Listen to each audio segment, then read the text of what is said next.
अभयं सत्त्वसंशुद्धिर्ज्ञानयोगव्यवस्थितिः दानं दमश्च यज्ञश्च स्वाध्यायस्तपार्जवम्।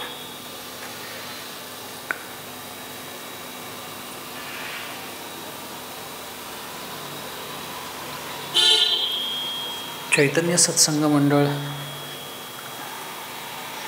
आणि संपूर्ण दाते परिवार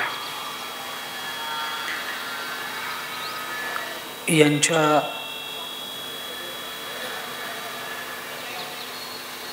संयुक्त विद्यमान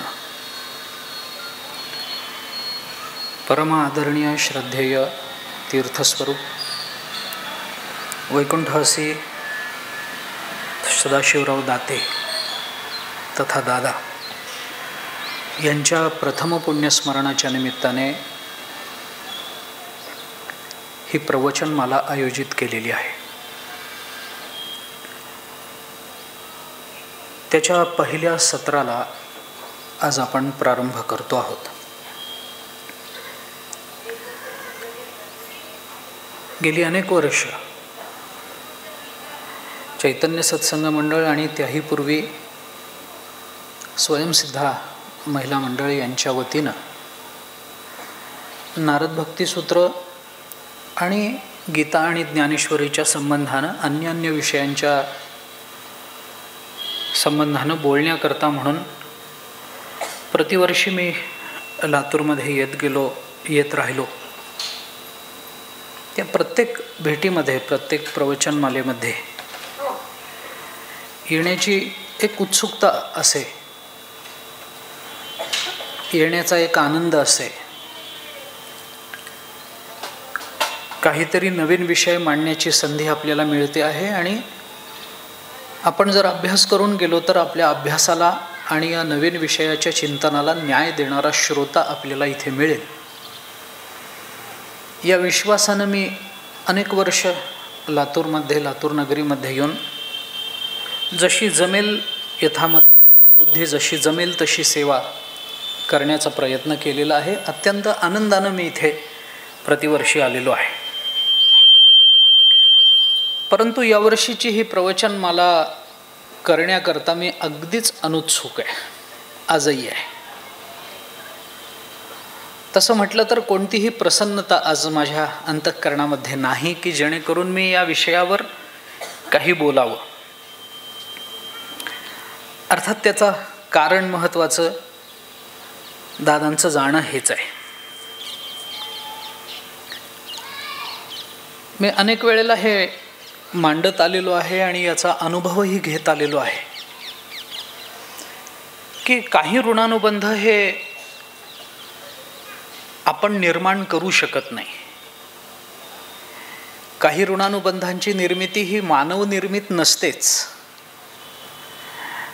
4 वर्ष एकत्रित राहिलो म्हणून एकमेकांबद्दल सख्य निर्माण झालं आणि मग ते सख्य गुणदोषांसह स्वीकारून जीवनाच्या अंतापर्यंत टिकलं असा अनुभव बऱ्याच वेळेला माणसाच्या जीवनामध्ये येत असतो। मनुष्य तो आनंद घेतही असतो। वसतिगृहामध्ये राहिलेले 2 विद्यार्थी 2 वेगळ्या गावातून आलेले असतात, काही वर्ष एकत्रित राहतात, दोघांमध्ये काही सख्यत्व निर्माण होतं आणि मग आयुष्याच्या अंतापर्यंत ते मित्र म्हणून एकत्र राहतात, एकमेकांच्या सुखदुःखामध्ये समाविष्ट होतात। परंतु काही ऋणानुबंध असे असतात की ते ऋणानुबंध आपल्या जन्माला येण्याच्या पूर्वी निर्माण झालेले असतात। एखादं प्यादं असावं त्या पद्धतीनं आपण त्या व्यक्तीच्या ऋणानुबंधामध्ये आणि प्रेमामध्ये आपसूक अडकत जात असतो। हे आपण निर्माण केलेलं नसतं। हे ऋणानुबंध ईश्वर निर्मित असतात, भगवान निर्मित असतात। दाते परिवाराचा माझा ऋणानुबंध हा एका पिढीचा नक्कीच नाही आहे।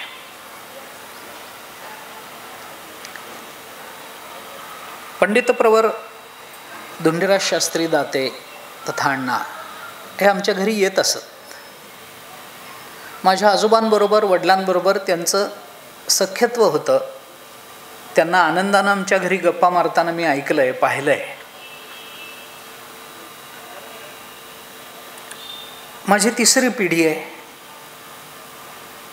जी आदरणीय भूषणजींच्या ऋणानुबंधामध्ये बद्ध झालेली आहे.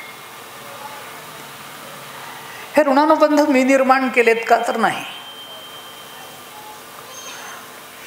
मी जन्माला येण्याच्या पूर्वी हे ठरलेलं होतं की मी दादांच्या ऋणानुबंधामध्ये अडकलेलं असावं आणि म्हणून मी त्यांच्या ऋणानुबंधात अडकलेलो आहे. काही ऋणानुबंध हे नेहमीच आपल्या जन्माच्या पूर्वी निर्माण झालेले असतात. आपण असेपर्यंत ते ऋणानुबंध आपल्या जीवनाचा आधार असतात आणि आपल्यानंतर ते ऋणानुबंध आपल्या जीवनाचा संदर्भ होऊन जातात. असेपर्यंत दादांचा आधार हा होताच, याच्याबद्दल वाद नाही. अनेकांना होता, त्यात मीही एक आहे. परंतु त्यांच्या जाण्याने त्यांचा ऋणानुबंध हा केवळ स्मृतीमध्ये जमा झालेला ऋणानुबंध राहिला नाही, तो माझ्या जीवनाचा एक संदर्भ होऊन राहिला आहे. उद्या जर मला माझं आत्मचरित्र लिहावं वाटलं, तसं लिहिण्यासारखं काही नाही आहे, पण हल्ली लिहितात म्हणे.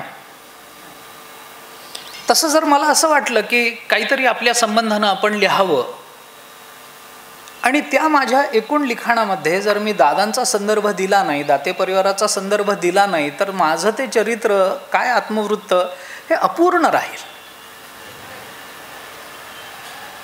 तो संदर्भ होऊन जातो आपल्या जीवनाचा. आणि अशा एका व्यक्तिमत्वाच्या अतिशय व्यापक अंतःकरणाच्या या संदर्भानं परिप्लुत होऊन त्यांच्याबद्दल काय बोलावं याची जुळवाजुळव गेली 8 दिवस करत आज मी इथं उपस्थित आहे. खरं तर त्यांच्याबद्दल बोलण्याकरता माझ्याकडे शब्द नाहीत. एरवी कीर्तन प्रवचन करताना शब्दांची योजना, वाक्याची योजना, त्याच्यामध्ये काही अलंकारांची योजना, असं करत एखादं चिंतन नटवणं, सजवणं आणि श्रोत्यांच्या गळी उतरवण्याकरता त्याला साजेसं बनवणं, हे एरवी आम्हाला रोजचं आहे. श्रोत्यांना ते आवडावं अशा पद्धतीनं त्याच्यामध्ये काही विनोदांची पखरण करणं, त्याच्यामध्ये काही तात्विक सिद्धांत मांडण्याचा प्रयत्न करणं, हे आम्ही रोजच कीर्तन प्रवचनामध्ये करत आलेलो आहोत. तसं चिंतन ऐकून श्रोते आमचं कौतुकही करतात. बरं वाटतं त्या कौतुकाने. काय भाषा आहे तुमची, काय बोलता तुम्ही, अमुक तमुक बोलतात, ठीक आहे. पण एरवी भाषेवर प्रभुत्व आहे म्हणून मिरवणारे आम्ही अशा प्रसंगामध्ये दादांबद्दल बोलायला ज्या वेळेला बसतो त्यावेळेला अक्षरशः शब्द दरिद्री होऊन जातो. कुठल्या शब्दांची योजना आम्ही करावी, त्यांच्या संबंधानं काय बोलावं,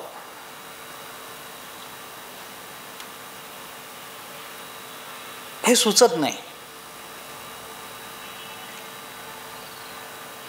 ज्या वेळेला हा कार्यक्रम ठरवण्याकरता ही मंडळी पंढरपूरला आली, त्यावेळेला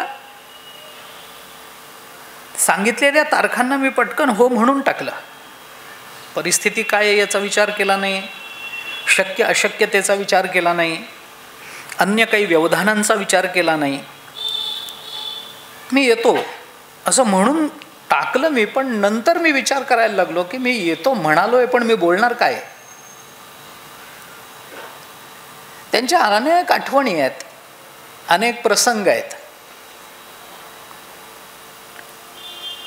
अगदीच अलीकडचा प्रसंग त्यांचा म्हणजे आम्ही रामेश्वरला एकत्रित राहिलो. रामायणाच्या चिंतनाकरता ते बरोबर होते, आईसाहेब होत्या. आणि त्या प्रसंगामध्ये जी काही चर्चा झाली तो प्रसंग किंवा त्या घटना माझ्या जीवनामध्ये, माझ्या मनामध्ये पुष्कळ घर करून राहिल्या.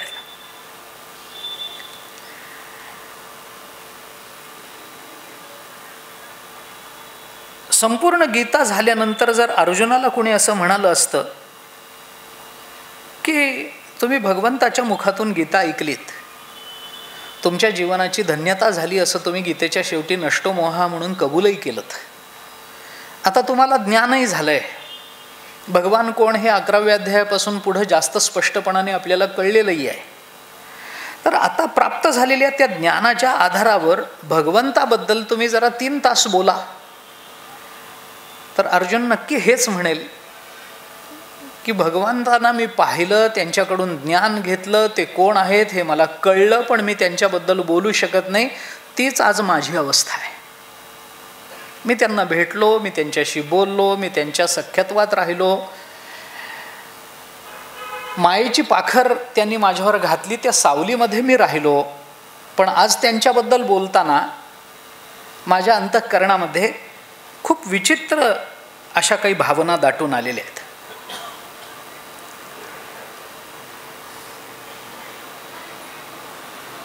कालिदासाचं एक वचन आहे. संतांच्या बद्दल बोलत असताना कालिदासाने एके ठिकाणी असं म्हटलंय की संतांबद्दल बोलताना आपली वाणी अपूर्ण ठरते, आपली वाणी शांत होऊन जाते. ज्ञानेश्वर महाराजांनी स्वतःनी त्याबद्दल बोलत असताना वाचा जेथ विसवे ते साधू कथा असं म्हटलंय. जिथं आपली वाचा थांबते तिथे साधुकथा सुरू होत असते. हे खरंही आहे एका अर्थाने, पण ही वाचा का थांबते याचा विचार करताना फार चांगल्या पद्धतीनं कालिदासाने ते चिंतन मांडलंय. कालिदास असं म्हणतात की त्या व्यक्तीचे गुण संपले म्हणून ती वाचा थांबत नाही, त्यांच्याबद्दल काय बोलावं असा प्रश्न पडतो म्हणून वाचा थांबत नाही.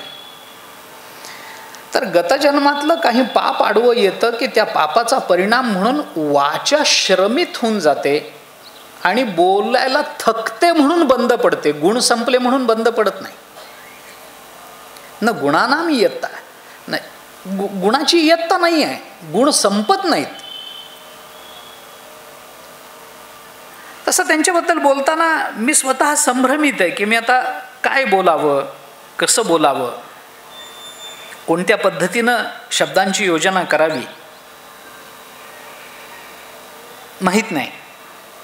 परंतु तरीसुद्धा त्यांच्याबद्दल मी जर बोललो नाही तर मलाही ते बरं वाटायचं नाही. त्यांच्याबद्दल मी जर काहीच चिंतन केलं नाही तर मला सुद्धा असं वाटेल की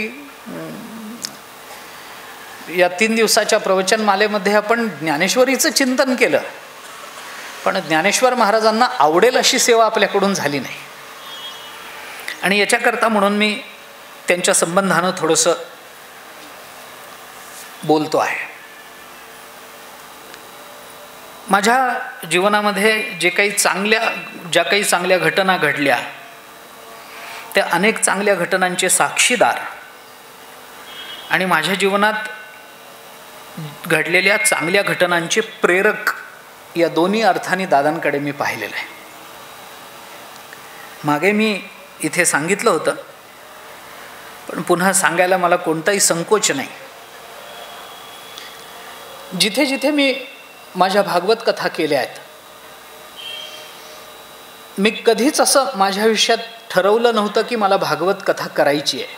उलट पक्षी आपल्याला करायची नाही असंच मी बहुतांश वेळेला ठरवलं होतं.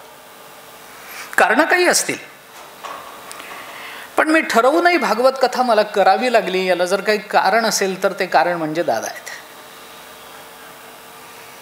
त्यांनी मला भागवत कथा करण्याकरता प्रवृत्त केलं, भागवताचा अभ्यास करण्याकरता प्रवृत्त केलं. स्वयंसिद्धा महिला मंडळाकडून ज्या वेळेला नारद भक्ती सूत्रावरची प्रवचनं अनेक वर्ष आपण इथे लातूरमध्ये केली, त्या नारद भक्ती सूत्राच्या चिंतनामध्ये ते मला नेहमी सांगायचे,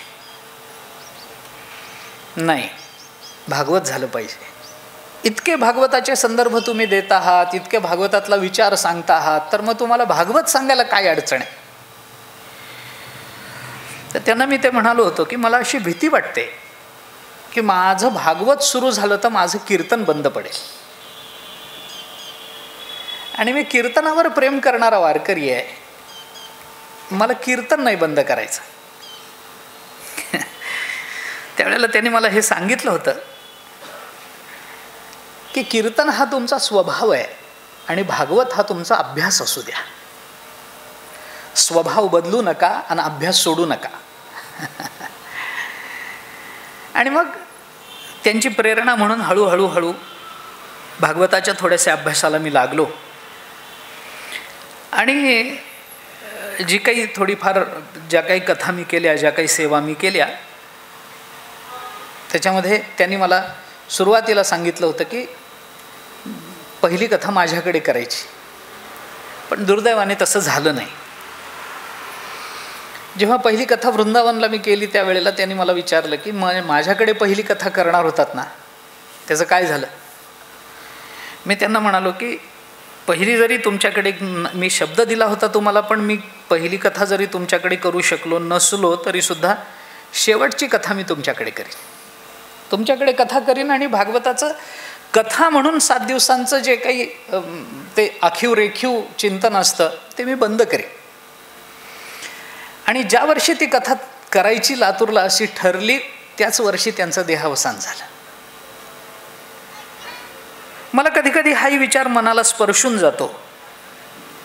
मी त्यांना असं म्हणालो होतो की शेवटची कथा मी तुमच्याकडे करीन, माझ्या कथेचा शेवट होऊ नये याच्याकरता त्यांनी स्वतःचाच शेवट निवडला की काय? कारण ते करणं त्यांना शक्य आहे. हातात घेतलेलं कोणतंही काम पूर्ण ताकदीनं करणं, त्या वृद्ध चाणक्य नीतिशास्त्रामध्ये कुणाकुणाकडून माणसांनी काय काय गुण घ्यावेत या संबंधामध्ये एक विचार आलाय. त्याच्यामध्ये त्यांनी असं म्हटलंय, सिंहादेकम बकादेकम शिक्षेत चत्वारी कुक्कुटात वायसात पंचशिक्षेच्च षट्शूनी त्रीणी गर्दभात, असं म्हटलंय. सिंहाकडून एक गुण घ्यावा, बगळ्याकडून एक गुण घ्यावा. सिंहादेकम बकाद एकम शिक्षेत चत्वारी कुक्कुटात, 4 गुण कोंबड्याकडून घ्यावेत. वायसात पंचशिक्षेच्च, कावळ्याकडून 5 गुण घ्यावेत. षट्शूनी, कुत्र्याकडून 6 गुण घ्यावेत. आणि त्रीणी गर्दभात, आणि गाढवाकडून 3 गुण घ्यावेत, असं म्हटलंय. या सगळ्या प्राण्यांची नावं चाणक्यांनी दिली आहेत. यांच्याकडून एक, पण माणसाकडून काही घ्यावं असं कुठं काही म्हटलेलं नाही. का म्हटलं नाही ते अजून कळायला मार्ग नाही, पण नाही म्हटलं त्यांनी की माणसाकडून हे गुण घ्यावेत असं काही म्हटलं नाही. ते कोणकोणते गुण कुणाकुणाकडून घ्यावेत वगैरे वगैरे हे जरी सांगितलेलं असलं तरी त्याच्यामध्ये सिंहादेकम, सिंहाकडून एक गुण घ्यावा असं म्हटलंय. ते सगळ्याच विचार सांगण्याचं कारण नाही मला, ज्या कारणाकरता मला ते आठवलं तेवढं सांगून पुढे जातो. त्याच्यामध्ये त्यांनी असं म्हटलंय, प्रभुतम अल्पम कार्यम वा यो नरः कर्तुम इच्छती. प्रभुत्व अगदी खूप छोटंसं काम असू देत अथवा खूप मोठं काम असू देत, काम लहान आहे का मोठं आहे याचा विचार न करता सर्वारंभेण तत्कुर्यात सिंहादेकम प्रकीर्तितम. सिंहाचा गुणविशेष असा आहे की एखादी मोठी शिकार करायची असू देत अथवा अगदी एखाद्या सशाला मारायचं असू देत किंवा एखाद्या अगदी छोट्या प्राण्याला मारायचं असू देत, सिंह आपली सगळी ताकद आणि सगळ्या समर्पणाने युक्त होऊन ते काम करतो. हा गुण माणसाने सिंहाकडून घेतला पाहिजे. एकच गुण घ्या, पण तेवढा एकच हा आहे की कोणतंही काम करत असताना पूर्ण समर्पित होऊन ते काम केलं पाहिजे. एवढं एकच काम. ते काम मोठं आहे का छोटं आहे विचार करायचं कारण नाही. दादांनी आपल्या जीवनामध्ये जी जी कार्य केली त्या सगळ्या कार्यामध्ये मला हा त्यांचा गुण वारंवार जाणवला. काम छोटं आहे का मोठं आहे याचा विचार करण्याचं कारण नाही. अगदी छोटी कामं मी पाहिलंय किंवा अनुभवलंय म्हणा.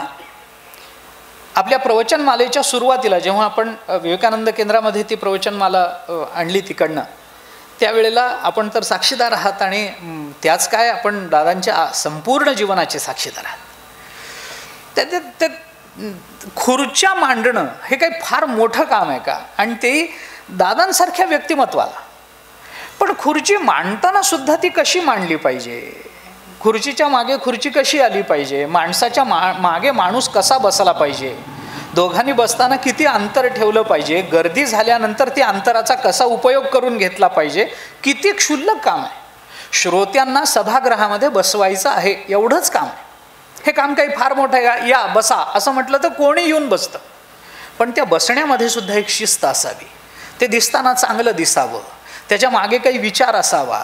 दोन व्यक्तींमधल्या अंतराचा उपयोग नंतर कसा करून घेता येतो याच्याकरता ते अंतर सुरुवातीला किती ठेवावं याचा विचार पूर्ण समर्पित भावनेनं त्यांनी केलेला मी पाहिला. कितीतरी अशा घटना आहेत. या प्रमोद गॅस एजन्सीची सुरुवात असेल, जेव्हा अगदी सायकलवरून सिलेंडर घरपोच करत असत ते त्यावेळेचं असेल.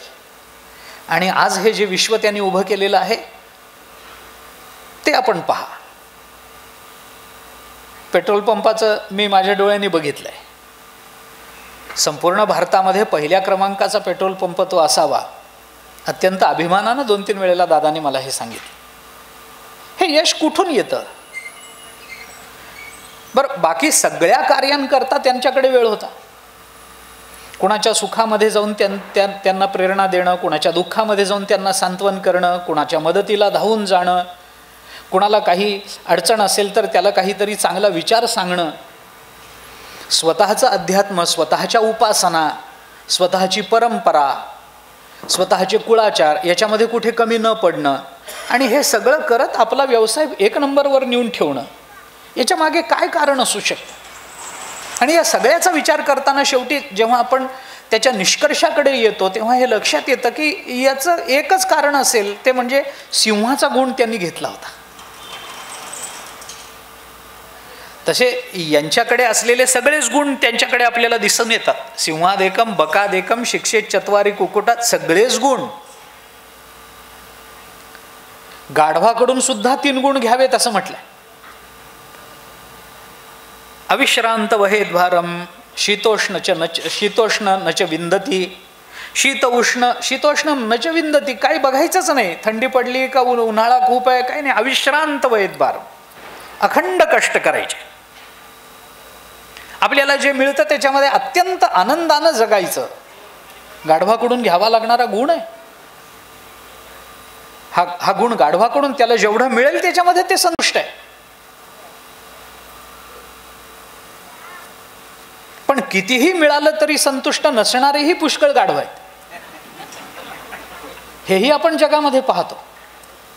पण सांगताना, चाणक्यांनी सांगताना मात्र हा गुण गाढवाकडून घ्यावा असं सांगितलंय. अखंड मेहनत करणं, अनुकूल प्रतिकूलतेचा विचार फारसा न करणं आणि आपल्याला जे मिळतं त्याच्यामध्ये समाधानी असणं, हे गुण गाढवाकडून घ्यावेत म्हटलंय. अशा अनेक सद्गुणांचा समुच्चय म्हणजे त्यांचं जीवन होतं. आपल्या सर्वांच्याच अंतःकरणामध्ये त्यांच्याबद्दलच्या अनेक भावना आहेत, अनेक आठवणी आहेत. या विषयावर बोलताना मधून मधून मला त्यांचं स्मरण होणारच आहे. त्या वेळेला मी ते यथाशक्ती यथामती बोलेनच. या प्रवचनमालेला विषय काय, प्रवचनमालेचा विषय काय असा जेव्हा प्रश्न पडला त्यावेळेला संयोजकांनी मला सांगितलं की आम्ही विषय देणार नाही, तुमचा तुम्ही निवडा. हे एक फार अवघड काम असतं.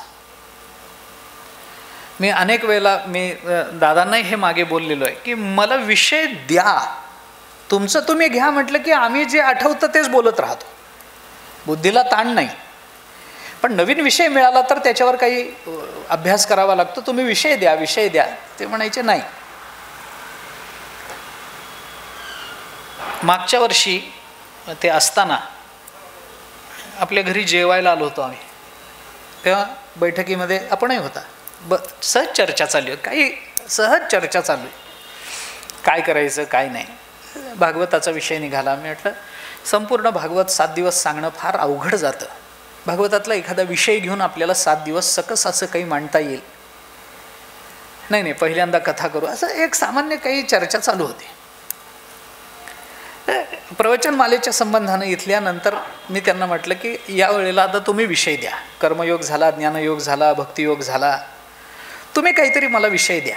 त्यावेळेला त्यांनी एक वाक्य फार चांगलं उच्चारलं होतं. आपण समोर होता का नाही मला आठवत नाही आत्ता, पण दादाने एक वाक्य मला फार चांगलं माझ्यासमोर उच्चारलं. मी म्हणालो त्यांना, दादा तुम्ही विषय द्या मला, त्या विषयावर मी बोलतो. काय म्हणावं त्याने? ते म्हणाले, महाराज आम्ही विषयातून कधीच बाहेर पडलोय. आम्ही विषयातून बाहेर पडलोय, हे त्यांचं विधान आहे. आणि ते एका अर्थाने खरंच होतं. इतका मोठा प्रपंच उभा करायचा आणि अलगद त्याच्यातून बाहेर पडायचं, कुठलाही लेप लावून न घेता एक सल्लागाराची भूमिका निभावत राहायचं. ज्यांनी ते उभं केलेलं असतं त्यांच्या अंतःकरणात उभ्या केलेल्या कार्याविषयीचं ममत्व देह पडेपर्यंत शिल्लक राहतं, देह पडेपर्यंत. परंतु मी जी काही कमी व्यक्तिमत्व अशी पाहिलेली आहेत की ज्यांच्याबद्दल, ज्यांच्या चरणाबद्दल अंतःकरणामध्ये नितांत आदर असावा, त्याच्यामध्ये दादा आहेत. एवढं सगळं उभं करायचं आणि कशाशीही स्पर्श होऊ न देता अलगद आपला आनंद आपण मिळवत राहायचं. सुखदुःख त्याच्यातल्या होणाऱ्या लाभहानीचा विचार न करता त्याच्यामध्ये समाविष्ट राहायचं, हे वाटतं तेवढं सोपं नाही. मला तुकाराम महाराजांचं वचन आठवतं, मग मी व्यवहारी असे न वर्तत, जेवी जळा आत पद्मपत्र. जळामध्ये पद्मपत्र असावं, कमळाचं पान असावं. किंवा गीता बोलते, ब्रह्मण्याधाय कर्माणि संगम त्यक्त्वा करोति हा लिप्यते नस पापेन पद्मपत्र मिवांभसा. ज्ञानोबरायांनी म्हटलंय, तो कर्म करी सकळे परिकर्म बंधा नाकळे, जैसे न सिंपे जळी जळे पद्मपत्र. पाण्यामध्ये कमळाचं पान असतं, पाण्यातच असतं, पण पाण्याने कधीही भिजत नाही. तसं तुकाराम महाराज म्हणतात, व्यवहारामध्ये तसं असावं, जीवनामध्ये तसं असावं. एकनाथ महाराजांचा एक अभंग आहे. नाथ महाराजांनी त्या अभंगामध्ये फार गोड चिंतन केलंय. त्याने असं म्हटलंय, पक्षी अंगणी उतरती ते का गुंतोनी राहती, तैसे असावे संसारी जोवरी प्राचीनाची दोरी. पक्षी आकाशातून जाताना एखाद्या अंगणामध्ये काही वाळवण टाकलेलं असतं, ते सगळं गोळा करून ती बाई आत घेऊन जाते आणि दाण्याची काही दाणे अंगणात पडलेले असतात. पक्षी ते दाणे पाहतात, ते अंगणात उतरतात, ते दाणे टिपतात आणि या अंगणाने आपल्याला हे दाणे दिलेत म्हणून त्या अंगणाबद्दल कोणतंही ममत्व न ठेवता अगदी शांतपणाने उडून जातात. पक्षी अंगणी उतरती ते का गुंतोनी राहती, तैसे असावे संसारी जोवरी प्राचीनाची, प्राचीन म्हणजे प्रारब्ध, तोवर जोवरी प्राचीनाची दोरी. वस्ती कर वस्ती आला, प्रातःकाळी निघून गेला, तैसे असावे संसारी जोवरी प्राचीनाची दोरी. एखादा पांथस्थ कुठेतरी येतो, कुठल्या तरी धर्मशाळेत उतरतो, प्रसंगी आपल्या घरी उतरतो. वारीला लोक येतात, आपल्या घरी उतरतात आणि वारी झाली की निघून जातात. येतात, कुठलंही ममत्व न ठेवता एखाद्या धर्मशाळेमध्ये जसा पांथस्थ उतरतो, एखाद्या घरामध्ये उतरतो, त्या पद्धतीनं या घरामध्ये आपण उतरावं आणि कुठलंही ममत्व न ठेवता निर्मम होऊन त्या घरातून बाहेर पडावं. तैसे असावे संसारी. दादाने हे करून दाखवलं. तैसे असावे संसारी जोवरी प्राचीनाची दोरी. आणि खरंच जोपर्यंत प्रारब्धाची दोरी बळकट होती तोपर्यंत जेवढ्या प्रेमाने त्यांनी हा सगळा व्यवहार उभा केला, हे विश्व उभं केलं, तेवढ्याच निर्ममतेने त्यांनी त्याच्यातनं अगदी सहजतेनं त्याच्यातनं बाहेरही पडले. त्याच्यातनं निवृत्तीही तेवढ्याच सहजतेनं त्याने स्वीकारली. विषय काय असा प्रश्न पडला. विचार करताना माझ्या मनात असा विचार आला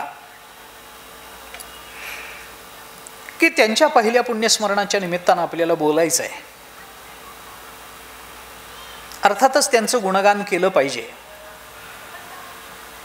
त्यांच्या संबंधानं काही चिंतन मांडलं पाहिजे. पण ते केवळ व्यक्तीच्या संबंधानं मांडण्यापेक्षा त्यांच्या वृत्तीच्या संबंधानं आपल्याला काही मांडता येईल का? व्यक्तीच्या संबंधानं मांडत असताना स्वाभाविक नामरूपाच्या मर्यादा त्याला पडतात. पण ते चिंतन जर आपण वृत्तीच्या संबंधाने करायला लागलो तर स्वाभाविक त्या चिंतनामध्ये एक व्यापकता येते. कारण व्यक्ती एक असते पण वृत्ती अनेकांच्या ठिकाणी नांदत असते. मग काय बोलता येईल याचा विचार करताना भगवद्गीतेमध्ये 16व्या अध्यायामध्ये, तसं सगळ्याच अध्यायामध्ये भक्ताची ज्ञानाची लक्षणं आली आहेत, पण एकाच अध्यायामध्ये जीवनाच्या परिपूर्णतेचा विचार बघायचा झाला तर 16व्या अध्यायातल्या पहिल्या 3 श्लोकामध्ये आपल्याला ते पाहता येतं. 26 गुणांचा विचार दैवी संपत्ती म्हणून ज्ञानेश्वर महाराजांनी सांगितला आहे, भगवंतांनी सांगितलं आहे. त्या संबंधानं आपल्याला बोलता येईल या उद्देशानं मी केवळ अभयम सत्व संशुद्धी ज्ञानयोग व्यवस्थिती दानम दमश्च यज्ञश्च स्वाध्यायस्तप आर्जवम या 16व्या अध्यायाच्या पहिल्या श्लोकातल्या पहिल्या शब्दाकडे माझं लक्ष जरा गेलं आणि त्याच्यातल्या अभयत्वाबद्दल बोलावं असा विचार करून मी आज आपल्यासमोर उपस्थित आहे. 1 वर्ष होऊन गेलं. स्वाभाविक आहे, काळ कोणाकरता थांबत नाही, काळाची गती अप्रतिहत आहे. हे सगळं जरी खरं असलं तरी कालिदासानेच एके ठिकाणी म्हटलंय की काळ किती जरी प्रबल असला, कसाही जरी असला, ते योग वासिष्ठामध्ये निर्दयः कठिणः क्रूरः कर्कशः कृपणो अधमः असं म्हणून काळाला काही विशेषणं दिली आहेत. न तदस्ति यदद्यापि न कालो निगिरत्ययम असं म्हटलंय. आत्तापर्यंत जगतामध्ये असा जीव नाही, अशी वस्तू नाही की काळाने ज्याला गिळंकृत केलं नाही. तो काळ कसा आहे? निर्दय, कठीण, क्रूर, कृपण, कर्कश आणि अधम याच्यातलं एकही विशेषण चांगलं नाही, एकही विशेषण चांगलं नाही. पण असं असलं तरी तुम्ही काळाला काही म्हणा, काळ येणार तर आहेच आहे, येणार तर आहेच आहे. पण जेव्हा दादांचं जाणं आपण बघतो किंवा आत्ताचा अगदी आम्हाला आलेला नंतरचा अनुभव म्हणजे वाना उत्पातांचं जाणं, हे जेव्हा डोळ्यांनी बघितलं जातं, अनुभवलं जातं जवळच्या संबंधानं, त्यावेळेला हे लक्षात येतं की काळाला दिलेली ही विशेषणं खरोखर सार्थ आहेत. तो निर्दय आहे, तो कठीण आहे, तो क्रूर आहे, तो कृपण आहे, तो कर्कश आहे, तो अधम आहे. अक्षरशः ही विशेषणं सत्य आहेत. एरवी काळाला विशेषण द्या किंवा कौतुक करा, तो घेऊन तर जाणारच आहे. आपल्या जुन्या मराठीमध्ये म्हणतात ना, वाघाला वाघ राव म्हणलं काय, वाघोबा म्हटलं काय आणि वाघ्या म्हणलं काय, खाणार तर आहेच. तसं काळाला विशेषणं दिली काय, ती चांगली असली काय आणि वाईट असली काय, घेऊन तर जाणारच आहे. पण ज्या अर्थी योग वासिष्ठांनी ही विशेषणं दिली आहेत त्या अर्थी त्याच्या मागे काहीतरी हेतू असेल आणि तो हेतू अशा प्रसंगामध्ये आपल्याला विशेषत्वानं लक्षात येतो. नाही तर काळाचं कौतुकही केलंय नाही असं नाही. 1 वर्ष होऊन गेलं. कालिदासाने असं म्हटलंय की काळ माणसाच्या शरीराला घेऊन जाऊ शकतो, काळाचं सामर्थ्य आहे. पण काळाची मर्यादाही सांगताना असं म्हटलंय की काळ किती जरी प्रबल असला तरी त्या व्यक्तीच्या संबंधानं अंतःकरणात निर्माण होणाऱ्या स्मृती पुसून टाकणं हे काळाला शक्य नसतं. ते स्मरण जाणार नाही, त्या स्मृती जाणार नाहीत, त्या त्या प्रसंगामध्ये त्या त्या आठवणी येत राहतील. ते होणार. महिमानं यत् उत्कीर्त्य तव संह्रियते वचः, कालिदासाचं वचन आहे. आता त्याचा विस्तार करत नाही मी, मगाशी बोलून आलोय त्या संबंधामध्ये.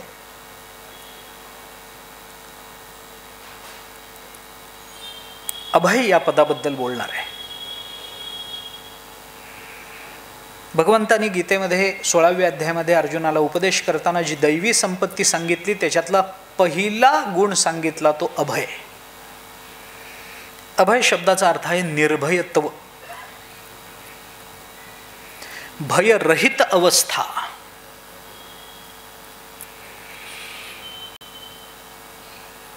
त्यांच्या जीवनाचा हा विशेष होता. मी बघितलंय, मोठ्या मोठ्या लोकांच्या समोर जाताना मोठ्या मोठ्यांना भीती वाटते, पण कुणासमोरही जाण्यामध्ये दादा कधी घाबरले नाहीत, कधी कचरले नाहीत. हे निर्भयत्व कधी येतं? कधी येतं? त्याचं एकच कारण आहे, आपण सचोटीनं वागलं की आपल्याला कुणाचं भय वाटायचं कारण राहत नाही. आपल्या मराठीमध्ये कर नाही त्याला डर कशाला असं म्हणतात ना. खरंच आहे, ज्यांनी वेळच्या वेळेला कर भरलाय त्याला कशाचा डर आहे? एका अर्थाने ते बरोबरच आहे. आपलं आचरण शुद्ध असेल, आपला विचार शुद्ध असेल, आपला विचार प्रगल्भ असेल, आपल्याला कुणाला घाबरण्याचं कारण नाही आहे. मग ते काही असो, म्हणजे ते कुठूनही कुठपर्यंत आहे. मी त्याचा संबंध खूप लांबपर्यंत नेऊन जोडतो. कुठपर्यंत? मी शेंगा खाल्ल्या नाहीत, मी टरफलं उचलणार नाही. निर्भयत्व आहे. नाहीतर त्या काळामध्ये, आजच्या शिक्षकाला हे बोलणं खूप सरळ आहे, सहजही आहे, पण त्या काळातल्या शिक्षकांच्या समोर टिळकांनी हे विधान करावं. कुठून येतं हे निर्भयत्व? काय आहे हा अभय? भय हा मनोविकार आहे. आपल्याला निर्भयत्व किंवा अभय समजून घ्यायचं असेल तर पहिल्यांदा भय ही संकल्पना काय ही कळली पाहिजे. भयाचा अनुभव आहे, पण भयाचं विश्लेषण करत नाही आपण कधी, त्याची मीमांसा नाही करत कधी. घाबरणं आहेच आहे, प्रत्येकाला घाबरणं आहे. लहानपणापासून आपल्याला घाबरायलाच शिकवलंय. जे लहान मूल जेवत नसेल तर आई म्हणते बाहेर बागुलबो बसलाय. हे काय आहे? आईने भिण्याचे संस्कार केलेत आमच्यावर. बाबा येऊन तुला मारतील म्हणजे यांना घाबरलं पाहिजे, हे मारणारे आहेत. संस्कार केलाय, आईनीच केलाय, बाबांबद्दल केलाय. मग आम्ही अजूनही घाबरतो. भय निर्माण होणं हा मानवी स्वभाव आहे. मी याला दोष म्हणत नाही आहे. हा विकार जरी असला तरी तो स्वाभाविक विकार आहे. भय निर्माण होणं हा दोष नाही आहे.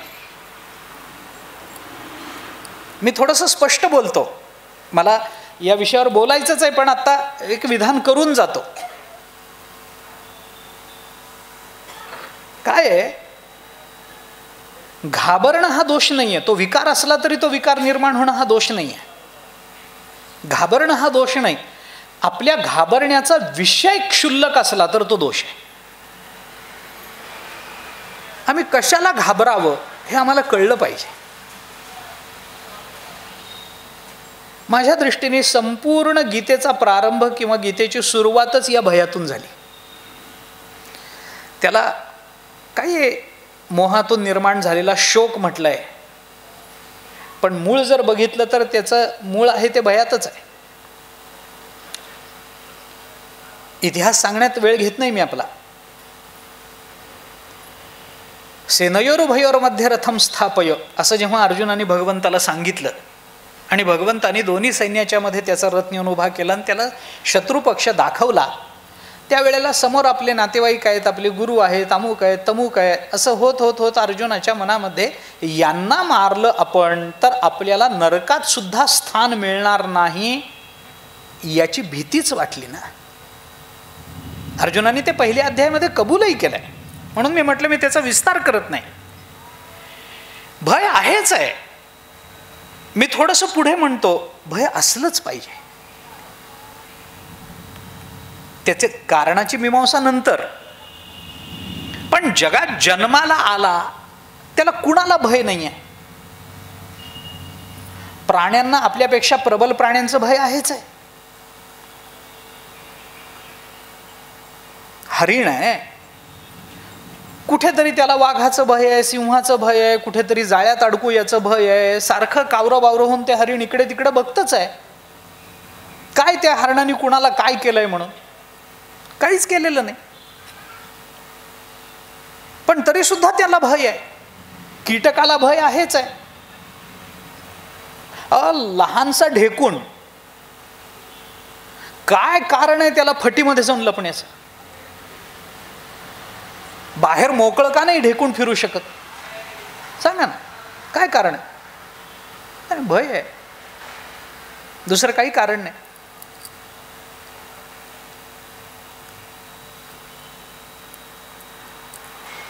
मृगमीन सज्जनानां तृणजल संतोष विहित वृत्तीनां लुब्धक धीवर पिशुना निष्कारण वैरिणो जगती, असं एक सुभाषित आहे.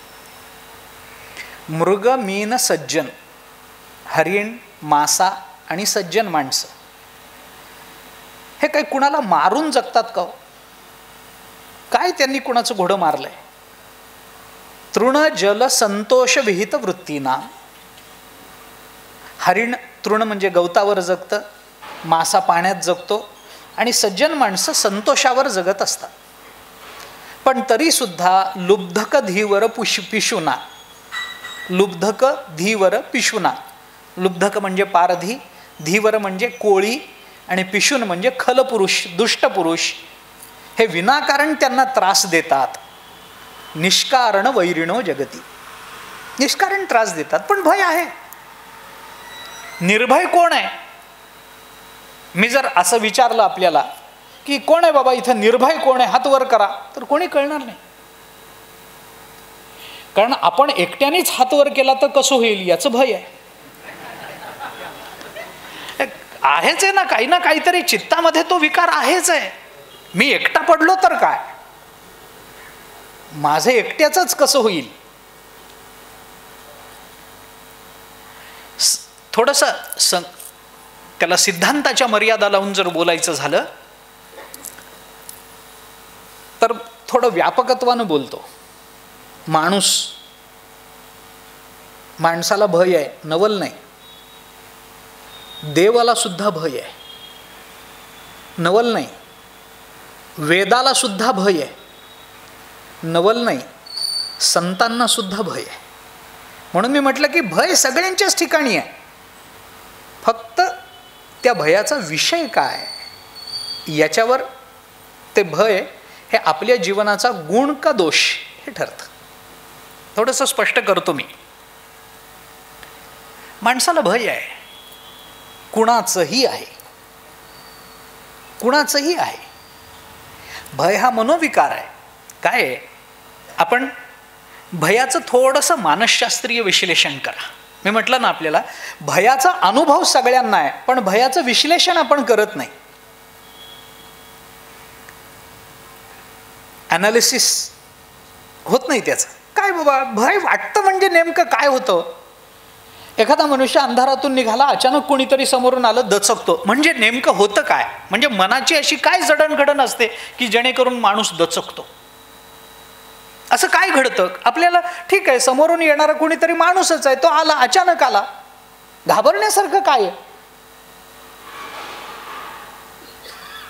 मग ओळख पडलं, अरे तू आहेस हो, मला वाटलं कोण आलं म्हणून घाबरलो. म्हणजे कोणीतरी आल्यावर घाबरायचं असतं. कळलं ना तो माणूस आहे, मग घाबरण्यासारखं काय? ते माणसासारखा माणूस, घाबरण्यासारखं काय?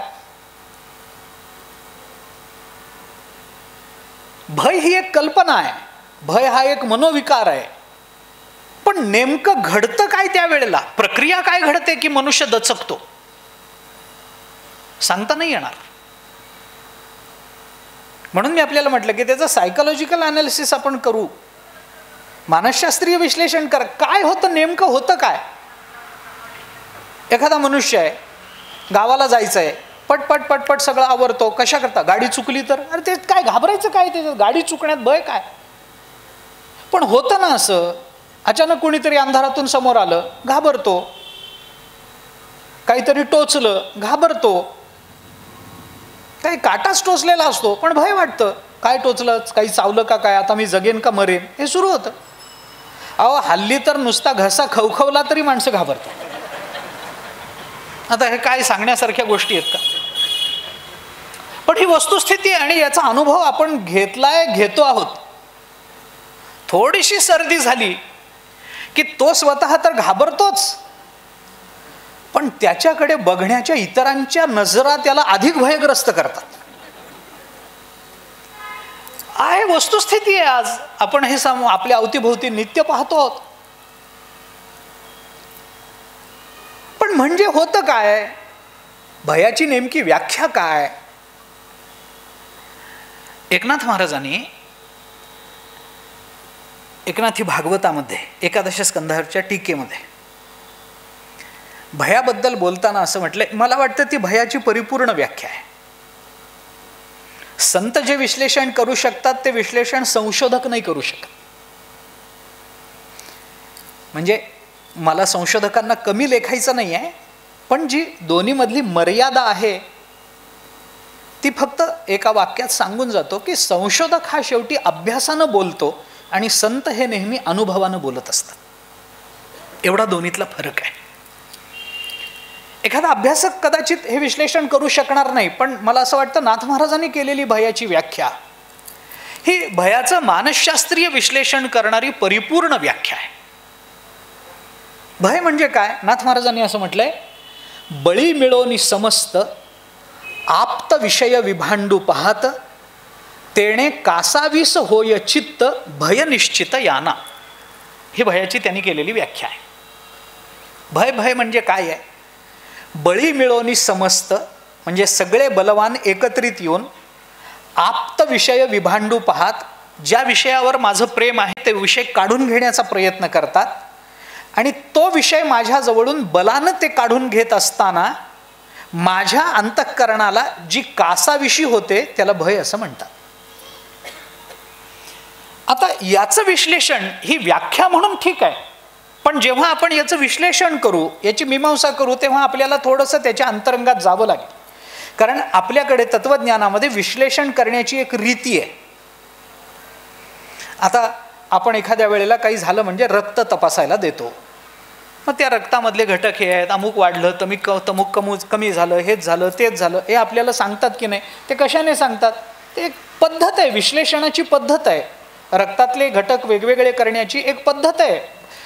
विज्ञानानं ती आता खूप प्रगत आहे विज्ञान, त्यामुळे ती सगळे ते तयार आहे आपल्याकडे. आपण दिलं की संध्याकाळी हां बाबा तुम्हाला साखर इतकी आहे, हे इतकं आहे, ते इतकं आहे, तुमचे व्हाईट ब्लड सेल्स इतके आहेत, रेड ब्लड सेल्स इतके आहेत, अमुक आहे तमुक आहे, जे काही आहे ते सगळं सांगतात.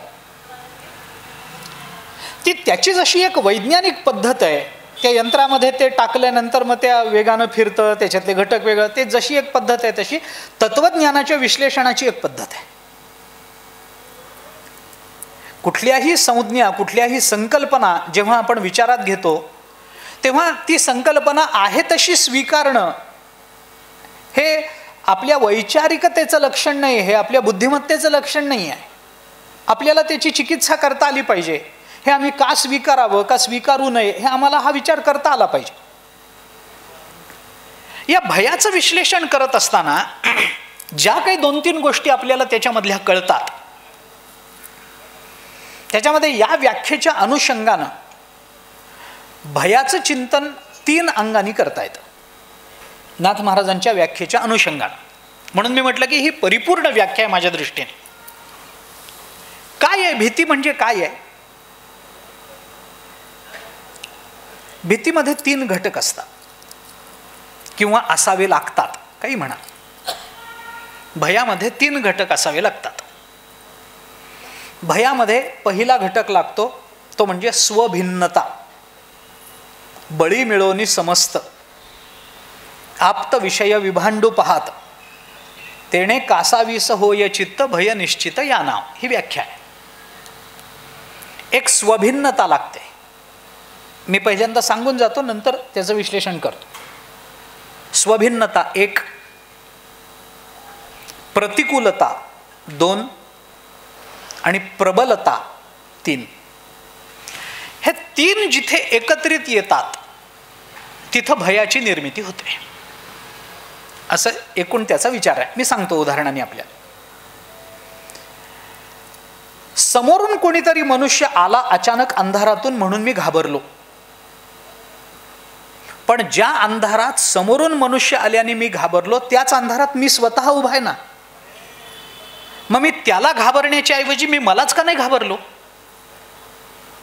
एखादा माणूस समोर आला, तो रागावलेला आहे, माझ्याकडून काही अपराध झाला, तो माझ्यावर प्रचंड रागावलेला आहे, शिव्या देत आलेला आहे, आता मला भीती वाटते तो मला मारेल, मी घाबरतो. तो मला मारेल कारण माझ्याकडून अपराध झालाय याचं मला भय वाटतं. तर माझ्याकडून अपराध झालेला आहे या जाणीवेत माझ्याच हाताने मी स्वतःला मारून घेईन याचं भय का नाही वाटत? जर तो अपराध ज्ञात आहे तर मीच मला मारीन याचं माणसाला कधीच भय का नाही वाटलं आतापर्यंत? मीच माझा मारक होईन, मीच मला त्रास देईन, मीच मला त्रस्त करेन, मीच मला शिव्या देईन याचं मला का नाही भय वाटलं आतापर्यंत? माणसाच्या अंतःकरणातलं भय हे नेहमी स्वतःपेक्षा भिन्न व्यक्तीकडून अथवा तत्वाकडून असतं. मला माझ्याबद्दल कधीच भय वाटत नाही, मी मलाच घाबरलो असं कधीच होत नाही. स्वभिन्नता लागते. भय राहतं कुठं तर ते स्वभिन्नतेत राहतं. म्हणून उपनिषदांनी पुढे अभिन्नतेचा विचार याच्या निर्भयत्वाकरता सांगितलाय. त्याचा विचार पुढे करू आपण. स्वभिन्नता एक. बरं, नुसती स्वभिन्नता हे भयाच्या निर्मितीचं कारण आहे का? नाही आहे. का नाही आहे? कारण मी आपल्याला सांगतो, आई मुलापासून भिन्न आहे की नाही? आहे. मग मुलगा आईला घाबरतो का? मुलाला मातेचं भय वाटतं का? नाही वाटत. का नाही वाटत? स्वभिन्नतेत जर भय निर्माण होतं तर मुलाला मातेविषयी का भय वाटू नये? मुलाला पित्याविषयी का भय वाटू नये? मुलाला एकदा ती नजर आली, थोडीशी माणसं ओळखायला लागलं ते मूल, की वडील आले की त्यांच्याकडे झेप टाकून जातो, आई दिसली की झेप टाकून आईकडे जातो. असं का होतं? जर माता भिन्न आहे मुलापेक्षा तर मुलाला मातेचं भय का वाटू नये? म्हणून केवळ स्वभिन्नता हे भयाच्या निर्मितीचं कारण नाही आहे. ते एक कारण आहे, पण एकच कारण भयाच्या निर्मितीकरता पुरेसं नाही आहे. म्हणून दुसरं कारण बघावं लागतं. नुसती व्यक्ती आपल्यापासून वेगळी आहे म्हणून आपल्याला भय वाटत नाही. कुणीतरी रागावून समोरून आला आणि आता तो मला मारेल असं मला भय वाटतं. एखादं लहान मूल रागावून समोरून आलं तर मला भय वाटतं का? लहान मूल आहे, नाही वाटत. मग काय करावं लागतं? स्वभिन्नतेबरोबर दुसरा एक विचार आपल्याला त्याच्या बरोबरीनं करावा लागतो. तो म्हणजे स्वभिन्नता असली पाहिजे आणि ज्या व्यक्तीमध्ये आपण स्वभिन्नता पाहतो आहोत ती व्यक्ती आपल्यापेक्षा प्रबल असली पाहिजे. स्वभिन्नतेबरोबर प्रबलता एक लागते. अजून सांगतो, माता ही मुलापेक्षा भिन्नही आहे आणि प्रबलही आहे, पण तरी मूल घाबरत नाही. म्हणून तिसरा विचार करा. मी उदाहरणाने बोलतो परत. म्हणून तिसरा विचार करावा लागतो. जशी स्वभिन्नता लागते तशी प्रबलता लागते, आणि जशी प्रबलता लागते ती प्रबलता आपल्याला प्रतिकूल असावी लागते. स्वभिन्नता, प्रतिकूलता आणि प्रबलता या तीन गोष्टी एकत्रित याव्या लागतात तर भय निर्माण होतं. विचार करा आपण. माता मुलापेक्षा भिन्न आहे पण मूल घाबरत नाही का? माता प्रतिकूल नाही म्हणून. एखाद्या वेळेला माता प्रतिकूल होते. मी दुसरं उदाहरण सांगतो.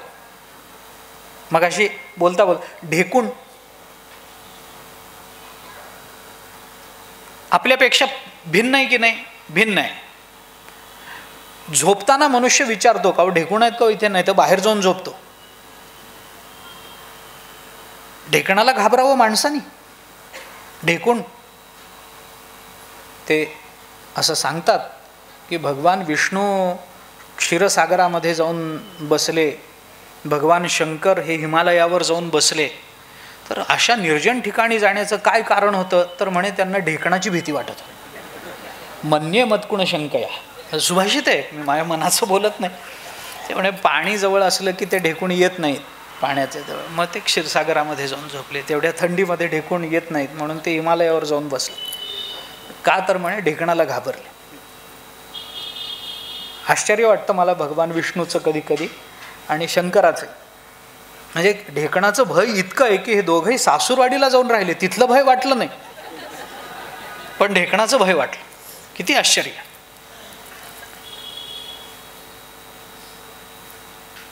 ढेकूण आहे, स्वभिन्न आहे, आपल्याला प्रतिकूल आहे की नाही? आहे. आपलं रक्त शोषून घेतं, चावतं ढेकूण, आपल्याला प्रतिकूल आहे.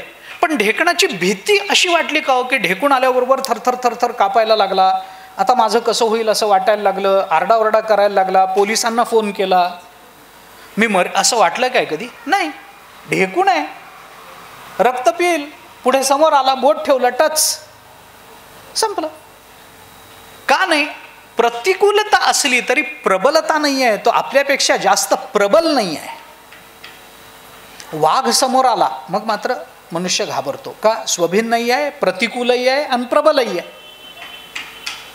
नुसती स्वभिन्नता आणि प्रतिकूलता आली तर ढेकणासारखं भयही वाटत नाही. नुसती स्वभिन्नता आली तरी मातेबद्दल भय वाटत नाही. मग ह्या तिन्ही गोष्टी लागतात. स्वभिन्नता लागते, प्रतिकूलता लागते आणि प्रबलता लागते. बळी मिळवणी समस्त, समस्त बळी मिळवणी, समस्त मिळवणी ही स्वभिन्नता आहे. ते मिळालेले समस्त कसे आहेत? बळी, प्रबल आहेत. हे दुसरं. आप्त विषय विभांडू पाहात ही प्रतिकूलता आहे. आणि मग याच्यामुळे आपल्या चित्ताची जी अवस्था होते त्याला भय असं नाव आहे. म्हणून मला वाटतं की भयाची, इतकं सुंदर भयाचं मानसशास्त्रीय विश्लेषण अन्यत्र आपल्याला कदाचित कुठे सापडणार नाही.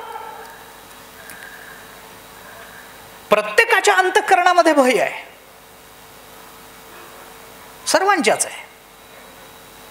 ते विनोदानं असं सांगतात, मागे मी सांगितलेली कथा आहे पण या अनुषंगाने सांगतो.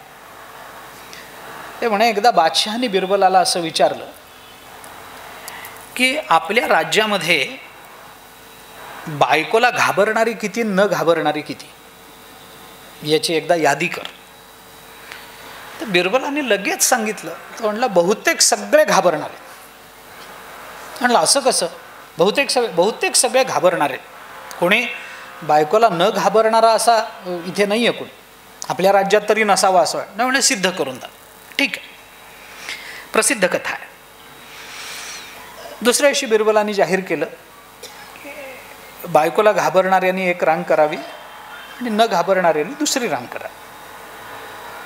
त्या रांगा लागल्यानंतर बिरबलांनी बादशाला सांगितलं की चला आपण जाऊ आणि बघूया कोणत्या रांगेत कोण आहे. घाबरणारे न घाबरणारे दोन स्वतंत्र रांगा केल्या.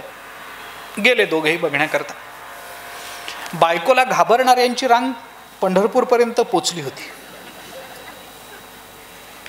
बायकोला न घाबरणाऱ्याच्या रांगेत कोणीच नव्हतं. बिरबलांनी सांगितलं बघा न घाबरणाऱ्याच्या रांगेत कोणीच नाही आहे, बहुतेक सगळे घाबरणारेच आहेत. मी कालच तुम्हाला बोललो होतो. या दोघांचं असं बोलणं चालू असताना एक मनुष्य लगबगीनं आला आणि न घाबरणाऱ्याच्या रांगेत उभा राहिला.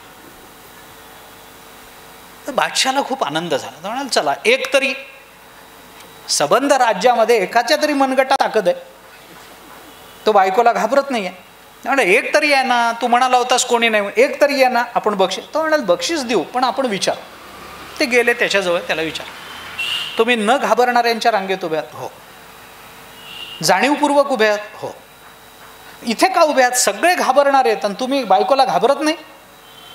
तो म्हणाला काय झालं, मी घरातून घाबरणाऱ्यांच्या रांगेत उभं राहण्याकरताच बाहेर पडलो होतो, पण येता येता बायकोनी सांगितलं न घाबरणाऱ्याच्या रांगेत उभा राहा, म्हणून इथे उभं राहिलं. आता हा घाबरणारा का न घाबरणारा? तर बहुतेक सगळे असेच असतात, भय कुणाच्या ठिकाणी नाही. तर बादशाहाने त्याला सांगितलं बरोबर आहे तुझं, बहुतेक सगळे घाबरणारच आहेत, बरोबर. ठीक आहे, झालं समाधान, जाऊ.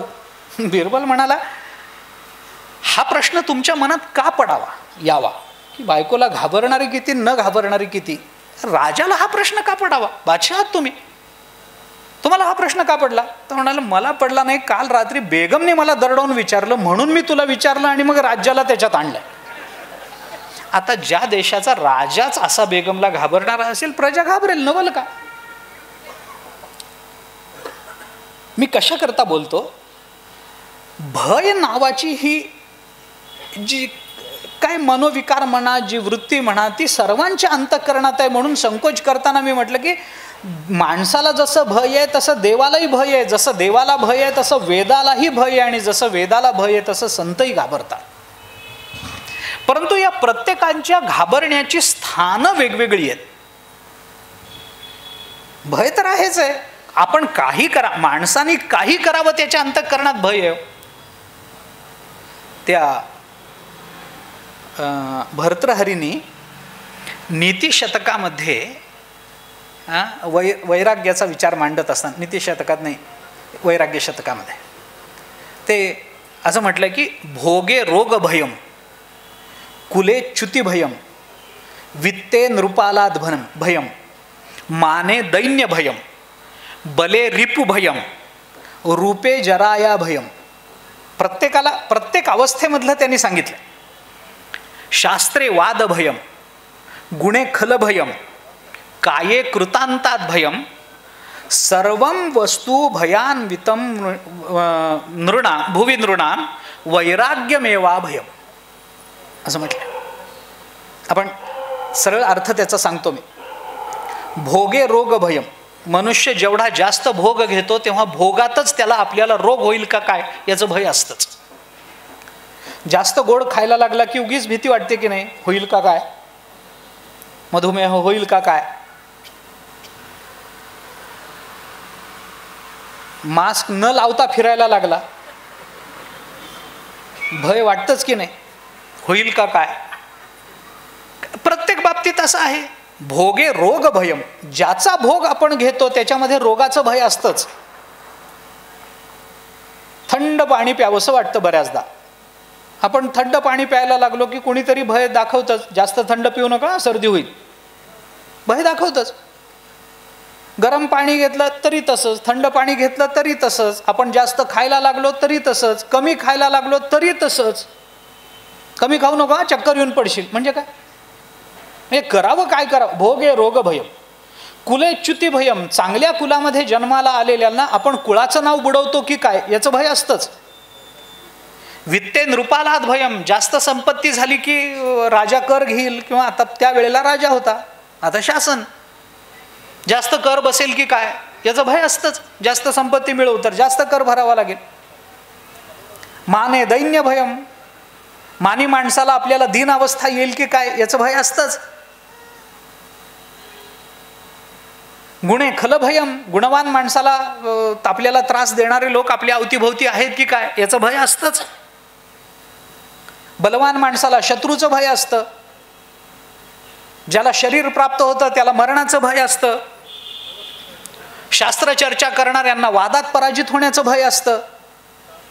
प्रत्येकाला कोणतं ना कोणतं तरी भय आहेच आहे. सर्वं वस्तू भयान्वितम भुवि नृणाम. मग अभय कशात आहे, वैराग्यमेव अभयम. जिथं वैराग्य असतं तिथंच निर्भयता आहे. जिथं वैराग्य नसतं, जिथं आसक्ती असते तिथे प्रत्येक वेळेला भय आहे. माणसाने काही करावं, त्याने जास्त अभ्यास केला तरी त्याला भय आहे, कमी अभ्यास केला तरी भय आहे, शास्त्र शिकला तरी भय आहे, पढत मूर्ख राहिला तरी भय आहे, विद्वान झाला तरी भय आहे, शाळेत गेला तरी भय आहे, न गेला तरी भय आहे. किती सांगू.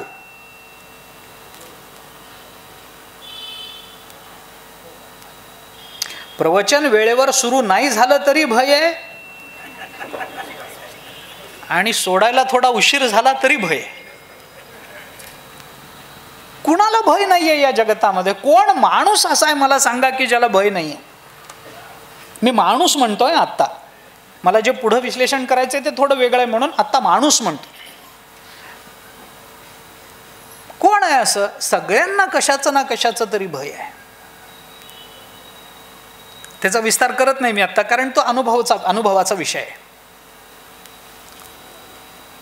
ज्या देवाच्या आधारावर आपण निर्भय होण्याचं स्वप्न बघतो, काय नाही हो देव पाठीशी आपल्या, काय नाही, देवाची इच्छा आहे, आम्हाला काही होणार नाही, देव पाठीशी आहे असं आपण म्हणतो.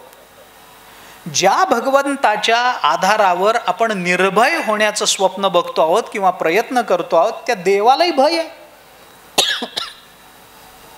त्या देवाला सुद्धा कशाचं ना कशाचं तरी भय.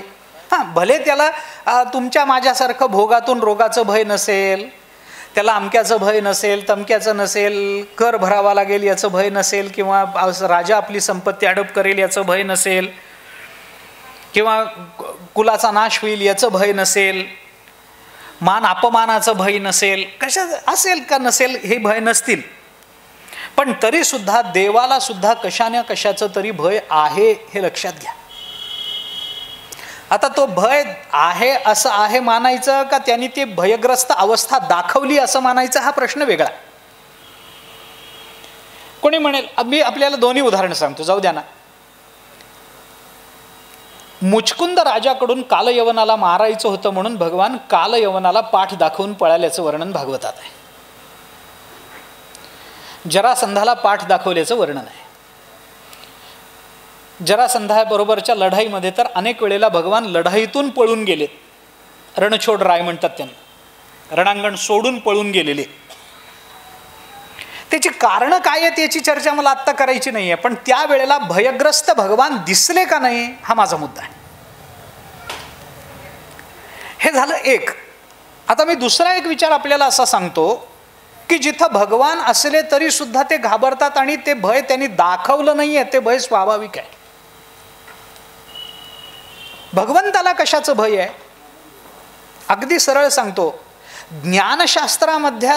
ज्ञानशास्त्राच्या दृष्टीने विचार करून भगवंताला भय नाही असं आपण छातीठोकपणाने सांगू शकतो, पण भक्तिशास्त्राचा विचार केला तर भगवंताला सुद्धा भय आहे आणि त्यांनी ते बोलून दाखवले.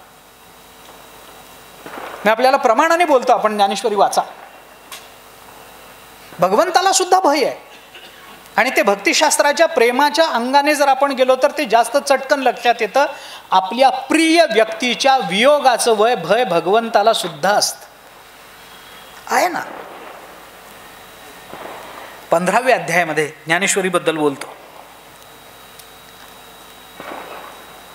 ते 15व्या अध्यायामध्ये द्वामिमो पुरुषो लोके या श्लोकाच्या आधीचं थोडंसं विवरण जर 10-15 ओव्या जर आपण पाहिल्या तर तिथं अर्जुनाने देवाला प्रश्न विचारला की देवा, हे संसाराचं स्वरूप तुम्ही मला सांगितलं आहे, मी ते ऐकलं, मला ते आवडलं, पण आपण मला पुन्हा एकदा हे सांगा, कारण मला पुन्हा एकदा ऐकण्याची इच्छा आहे. तर भगवंताला आनंद झाला. भगवान म्हणाले, अर्जुना, चांगलं केलंस, विचारलंस मला. भगवंताने फार चांगला उद्गार काढलाय तिथं. आम्हासी हे वाडे कोडे अखंड बोलो आवडे, परी काय करू न जोडे पुसते ऐसी. अर्जुना, मलाही खरं म्हणजे या विषयावर बोलायची इतकी आवड आहे, पण काय करू, विचारणाराच कोणी भेटत नाही असं म्हटलं. बरं झालं तू विचारलंस मला. आणि त्या अर्जुनाबद्दल भगवंताला इतकं प्रेम दाटून आलं की भगवंताने अर्जुनाला आलिंगन दिलं. 15व्या अध्यायात आहे ज्ञानेश्वरी. आलिंगन दिलं. आलिंगन दिल्यानंतर स्वाभाविक अर्जुनालाही आनंद आहे. आलिंगन दिलं. आलिंगनामध्ये अर्जुन, भगवंताच्या आलिंगनामध्ये अर्जुन बद्धही झाला, परंतु तो बद्ध झाला आणि त्या आलिंगनाचा, त्या शांतीचा अनुभव अर्जुन घेतोच आहे तोपर्यंत भगवंताला वाटलं नाही नाही नाही, असं करून उपयोगाचं नाही, याला सोडलं पाहिजे. का सोडलं पाहिजे? ज्ञानेश्वर महाराजांनी तिथं वापरलेले शब्द जर आपण बघितले तर आपल्याला ते पटकन लक्षात येईल. ज्ञानोबा तिथं असं म्हणतात, ऐसा भुलला देवो मोहे अर्जुना ते अलिंगुनी ठाय. त्या अर्जुनावरच्या अत्यंतिक प्रेमानं देवाला भुरळ पडली आणि भगवंतानी अर्जुनाला गाढ प्रगाढ असं आलिंगन दिलं. आणि अर्जुना ते अलिंगुनी ठाय मग बिहाला, बिहाला म्हणजे भ्याला, मग बिहाला म्हणे नो हे आवडी. आणि मग भगवान म्हणाले नाही नाही नाही, आता घाबरले भगवान आणि अर्जुनाला आलिंगन देताना नाही नाही, हे बरोबर नाही झालं. म्हणे का नाही झालं? ज्ञानोबारांनी त्याचा खुलासा केलाय पुढे. का नाही बरं झालं? अरे इतका चांगला अर्जुन तुझा प्रिय आहे आणि त्याला आलिंगन देण्यामध्ये काय वाईट आहे? भगवान म्हणाले नाही नाही, बिहाला नको. भगवान घाबरले आणि त्यांनी पटकन अर्जुनाला आपल्या मिठीतून बाजूला केलं, आलिंगनातून बाजूला केलं. कशा करता? ज्ञानोबारांनी त्याचा खुलासा करताना असं म्हटलंय की आपण जर आलिंगन दिलं आणि त्या आलिंगनाच्या सुखाने युक्त होऊन हा जर माझ्याशी एकरूप होऊन गेला तर मी पुढची गीता कुणाला सांगू, याचं भय भगवंताला वाटलं. मग मी सांगू कुणाला, मग मला विचारणार कोण? हे जे संवादाचं सुख आहे हे संवाद सुख नासेल, या संवाद सुखामध्ये काहीतरी किडाळ पडेल, या संवाद सुखामध्ये विघ्न येईल, हे या भयानक ग्रस्त होऊन भगवंताने अर्जुनाला आपल्या आलिंगनातून बाजूला केलं. मी काय म्हटलं, आपल्याला भयाचा विषय काय आहे याची चर्चा आत्ता मी करत नाही आहे, पण भगवान घाबरले का नाही एवढंच उत्तर मला द्या. मग बिहाला म्हणे नो हे आवडी, हे ही आवड बरोबर नाही आत्ता अर्जुनाची, याला आत्ता आपल्या आलिंगनातून बाजूला काढलं पाहिजे. म्हणजे चांगला श्रोता मिळत नसेल तर चांगल्या वक्त्यांना भय वाटतं, हा त्याचा अर्थ आहे. भगवंताला भय वाटावं का वाटावं? काय अर्जुनाला बरं एकरूप तर करून घ्यायचंच होतं ना, अर्जुनाला एकरूप तर करून घ्यायचंच होतं भगवंताला, जे शेवटी भगवंताने अर्जुनाला मुद्दाम विचारले, कश्चिदेत श्रुतम पार्थ त्वये एकाग्रेण चेतसा कश्चित ज्ञानसमूह प्रणिष्टस्ते धनंजय, हे विचारलंय.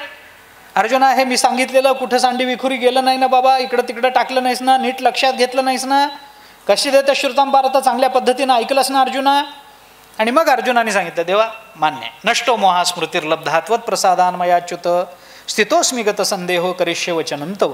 देवा मला कळलं, आनंद आहे, माझा मोह गेला, माझ्या अंतःकरणात आता काही राहिलं नाही, मला ज्ञान झालं, आता तू म्हणशील तसं वागायला मी तयार आहे. म्हणजे जर ती एकरूपता अर्जुनाला द्यायचीच होती तर 15व्या अध्यायामध्ये दिली असती तर काय बिघडलं असतं? भगवान म्हणाले नाही, 15व्या अध्यायाचं याला दिले तर पुढचे 3 अध्याय कुणाला सांगू? भगवंताला सुद्धा संवाद सुख नासेल याचं भय आहे. म्हणून मी आपल्याला म्हटलं की ज्ञानशास्त्रामध्ये भगवंताकडे भयविकाराची संगती लावता येणार नाही, पण प्रेमशास्त्रामध्ये भक्तिशास्त्रामध्ये ती लावता येऊ शकते. कारण तिथं कल्पित का असे ना, पण द्वैताचं सुख आहे, भिन्नतेचं सुख आहे. त्या भिन्नतेमध्ये प्रबलता आणि प्रतिकूलता या दोन्ही भावना नाहीत म्हणून, पण तरी सुद्धा भगवंताला सुद्धा भय वाटलं. भगवंताचं ज्ञान ज्याच्या प्रमाणाने आपल्याला होतं, त्या वेदाचा विचार केला तर वेदाला सुद्धा भय आहे. वेद जो सर्वज्ञ मानला गेला त्या वेदाला सुद्धा भय आहे. वेदाने सांगितलं नाही, पण महाभारताने सांगितलं, ज्ञानेश्वर महाराजांनी सांगितलं 18व्या अध्यायामध्ये. वेदाला कशाचं भय आहे? महाभारताने एके ठिकाणी असं म्हटलंय, इतिहास पुराणाभ्याम वेदसमुपबृंहयेत बिभेत्यल्पश्रुताद वेदो मामयम प्रहरिष्यति, असा श्लोक आहे महाभारतामध्ये.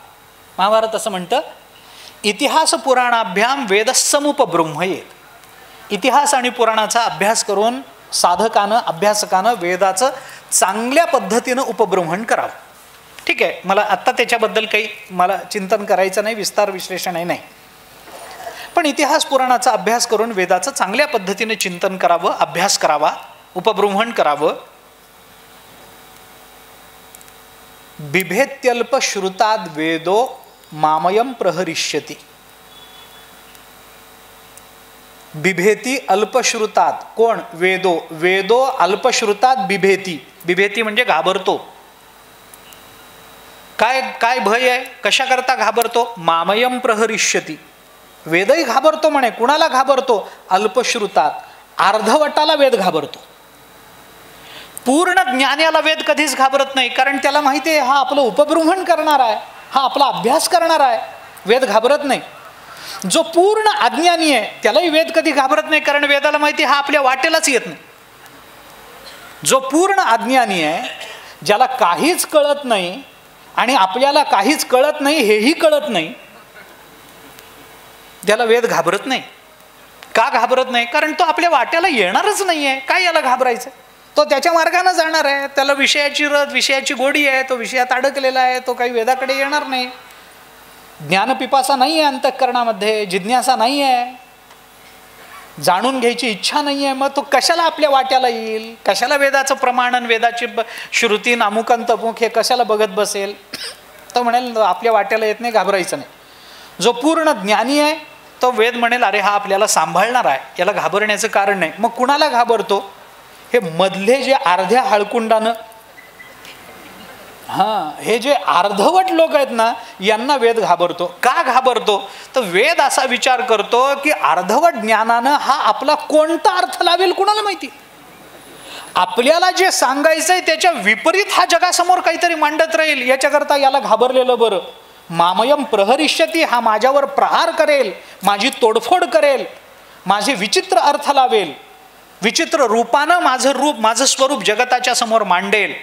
म्हणून वेद अर्धवटाला बिभेती अल्पश्रुतात, वेदो अल्पश्रुतात बिभेती, वेद अर्धवटांना घाबरतो असं म्हटलं. ते ज्ञानेश्वर महाराजांनी 18व्या अध्यायामध्ये अजून एक कारण सांगितलंय वेदाच्या भयाचं. ते पुष्कळ आहे, मी आत्ता सगळंच बोलत नाही. पण या लागी मागिली कुटी, भ्याला वेदू गीतेच्या पोटी रिगाला, भ्याला वेदू गीतेच्या पोटी रिगाला, आता गोमटी कीर्ती पावला असं म्हटलं. रिगाला आता गोमटी कीर्ती पावला. ओवी आपल्याला अन्वय लावताना शब्द मागे पुढे करावे लागतील, ठीक आहे. या लागी मागिली कुटी म्हणजे मागे आलेला वेदावरचा अपवाद, त्या अपवादानं भ्याला वेदू, वेदावर अपवाद आला. काय अपवाद आला? ज्ञानोबाने तो अपवाद सांगितला आहे. वेद संपन्न होय ठाई, परी कृपणू ऐसा आन नाही, जो कानी लागला तीही वर्णाच्याची, 3 वर्णाच्याच कानाला लागला. वेदाचं उणे पण सांगितलं, 3च वर्णांना वेदाने आपला अधिकार दिला, काय जे असेल ते. ही जी मागेली कुटी होती, हा जो मागे निर्माण केलेला अपवाद होता, या अपवादाला वेदू भ्याला, या अपवादाला वेद घाबरला. मग आता काय करावं त्या वेदाने? आपलं भय दूर व्हावं म्हणून मग गीतेच्या पोटी रिगाला, म्हणून तो वेद गीतेच्या पोटात शिरला, आणि पोटात शिरल्यामुळे आता त्याची जगतामध्ये सगळीकडे चांगली कीर्ती झाली असं म्हटलंय ज्ञानोबाने. म्हणजे अपवादाला वेद सुद्धा घाबरतो. संभावितस्यच्या कीर्तिर्मरणाद अतिरिच्यते, गीतेच्या भाषेत बोलायचं झालं तर वेगळ्या अंगाला. याचा अर्थ असा की वेदही घाबरतो, देवही घाबरतो, माणसं तर घाबरतातच घाबरतात, संतही घाबरतात. संतांना सुद्धा भय आहे. ते भय तर वेगवेगळ्या पद्धतीचं आहे. मी पुन्हा एकदा आपल्याला सांगतो, या सर्वांचे भयाचे विषय काय आहेत याची चर्चा मी आत्ता करत नाही. भय नावाची एक भावना त्यांच्या ठिकाणी निर्माण होते आहे, एवढंच मला आत्ता आपल्यासमोर मांडायचं. ही भावना सर्वांच्या ठिकाणी निर्माण होते, ती सर्वांच्या म्हणजे अगदी देवाच्या सुद्धा ठिकाणी निर्माण होते, हे मला थोडं व्यापकत्वानं सांगायचं. संतांच्या ठिकाणी भय आहे. ते नामदेवरायांचा एक अभंग आहे, शुकाचार्यांचं वर्णन करणार. ब्राह्मणाचे पोरं एक खेळासी भ्याले, ते 12 वर्ष लपाले रे, कापत कापत बाहेरी आले, ते नागवेची पळून गेले रे. त्याच्या मागेची कथा आहे. ब्राह्मणाचे पोर म्हणजे ब्रह्मज्ञानी असणाऱ्या व्यास महर्षींचा मुलगा शुकाचार्य आईच्या पोटामध्ये 12 वर्ष राहील. गर्भामध्ये 12 वर्ष, 9 महिने पूर्ण राहू देत नाहीत. आता लगेच त्याला बाहेर काढा म्हणतात. 12 वर्ष राहिले असतील, योगीच होते, राहील. मला त्यांचं कधीच आश्चर्य वाटलं नाही की ते 12 वर्ष आईच्या पोटात कसे राहील, कधीच वाटलं नाही. मला आश्चर्य वाटलं त्या माऊलीचं की तिने 12 वर्ष ठेवून कसं घेतलं. कौतुक तिचं आहे, त्यांचं नाही आहे, ते तर योगीच आहेत. कौतुक मातेच आहे. मग 12 वर्षानंतर मग ते मोठी कथा आहे. व्यास महर्षी आले आणि व्यासाने त्याला बाहेरून सांगितलं की अरे बाबा, कशा करता पोटात राहिलास लपून, बाहेर ये. त्यांनी सांगितलं नको, बाहेर येणार नाही, हा संसार मला त्रास देईल अशी मला भीती वाटते. ब्राह्मणाचे पोरं एक खेळासी भ्याले, खेळ म्हणजे संसार, भ्याले याला मला जास्त अधोरेखित करायचं आहे ते या शब्दाला. संसाराची भीती वाटते. ते व्यासाने सांगितलं काय घाबरण्याचं कारण आहे, काय करेल संसार तुला? अरे जड आहे संसार, आणि मी तुझा बाप आहे ना, तुझ्याबरोबर ज्ञानी आहे. संसाराची निवृत्ती ज्ञानाने होते, ते ज्ञान देण्याकरता तुझा बाप समर्थ आहे ना. ये बाहेर ये. त्यांनी सांगितलं तुम्ही बाप असलात तरी मी बाहेर येणार नाही. येणार? अरे माझा अधिकार मोठा आहे, मी वेदाचे विभाग केले, पुराणांची रचना केली, अमुक केलं तमुक केलं, महाभारत, काय जे त्यांनी सांगायचं सांगितलं.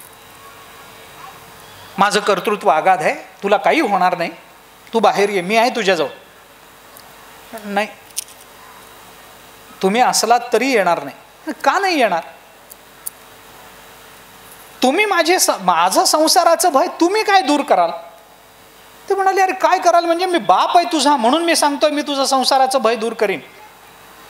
त्याने पोटातून बापाला सांगितलं तुम्ही माझं संसाराचं भय दूर करू शकणार नाही. याने विचारलं का? त्यांनी पोटातून सांगितलं कारण तुम्ही संसारी आहात म्हणून. तुमचा संसार सुटला नाही, तुम्ही माझा कुठे दूर करत बसणार? म्हणजे माझा संसार सुटला नाही, मी ज्ञानी आहे. त्यांनी सांगितलं जर संसार सुटला असता तर मुलाचं तोंड बघावं ही अपेक्षा कुठून आली? कशा करता मुलाचं तोंड बघावं म्हणून बाहेर येण्याची भाषा करता? येणार नाही, तुमच्यावर विश्वास नाही माझा असं म्हटलं. बापावर विश्वास न ठेवायची पद्धत तिथून रूढ झाली. ते आज तागायत चालू आहे. विश्वास नाही तुमच्यावर माझा, येणार नाही बाहेर. मग संसार ज्याच्या ताब्यात आहे त्यांनी मला येऊन सांगा. मग ते भगवान श्रीकृष्ण आले वगैरे काय, त्यांनी शब्द दिला. मला नामदेवरायांच्या शब्दरचनेची गंमत वाटते. त्यांनी शब्द दिल्यानंतर ठीक आहे, भगवंतांनी शब्द दिला म्हटल्यानंतर शुकाचार्य बाहेर आले. पण बाहेर आल्यानंतर आता आपल्याला कपडे, आपल्याला दुपटं, आपल्याला गुंडाळतील, कपडे परिधान करायला लावतील, त्या कपड्याचा आपल्याला संग होईल या भीतीनं कापत कापत बाहेर, भगवंतांनी शब्द देऊन सुद्धा अंगाचा थरकाप गेला नाही इतके शुकाचार्य घाबरले. भय आहे का नाही? भावना आहे का नाही भय? कुणाला घाबरले? नंतर घाबरले का नाही सांगा. भगवान शुकाचार्य घाबरू शकतात. तुमची माझी काय कथा आहे? काय कथा आहे? आपल्या अंतःकरणात तर भय आहेच आहे. शुकाचार्य घाबरले, कापत कापत बाहेर आले, ते नागवेची पळून गेले. कपड्याचा संग नको म्हणून ते तसेच पळून गेले. ते मागे मग व्यासमहर्षी शुका करून मागे लागले वगैरे, नंतरचा कथाभाग. मी कशा करता आपल्याला हे सांगतो आहे की संतांना सुद्धा कशाचं ना कशाचं तरी भय आहे. ते भय निवृत्त होईल कालांतराने काही कारणाने, पण ज्या वेळेला होतं त्यावेळेला ते होतंच, मान्य करावं लागेल आपल्याला.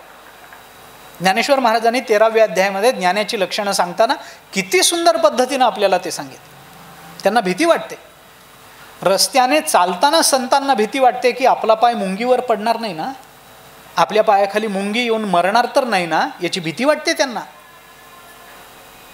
हे भय नाही का? भयाचा विषय वेगळा, पण भय आहे की नाही? आपल्याकडून कोणी दुखावलं जाणार नाही ना, आपण कुणाला तरी काहीतरी बोलू, आपला शब्द काहीतरी त्याला लागेल, त्याच्याने तो दुखावेल, त्याला वाईट वाटेल, आपल्याकडून हे होणार तर नाही ना.